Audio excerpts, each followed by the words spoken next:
Praise the Lord. கர்த்தர் நல்லவர். Meditate this before you going to sleep tonight. இன்று இரவு தூங்குவதற்கு முன்பாக இந்த அற்புதமான வேத சத்தியத்தை தியானித்து தூங்க போக மிகப்பெரிய ஒரு சமாதானத்தை காண்பீர்கள். வேதம் சொல்லுகிறது கர்த்தருடைய கிருபை என்றும் உள்ளது.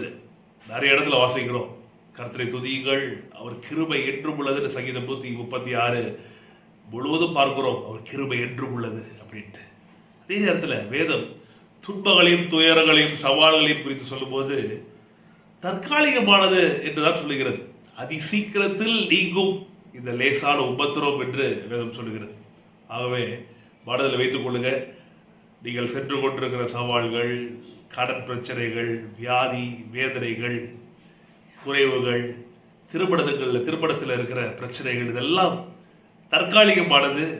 ஆனால் கர்த்தருடைய கிருபை, உங்கள் மேல் இருக்கிற கர்த்தருடைய கிருபை நித்தியமானது. ஆகவே இதை மனதில் வைத்து தூங்க போக கர்த்தர் பெரிய கிருபை பெருக செய்ய வல்லவராக இருக்கிறார். நாளைய தினம் நமக்கு மிகப்பெரிய ஆசீர்வாதமான ஒரு நாளாக இருக்கும். God is good. கர்த்தர் நல்லவர்.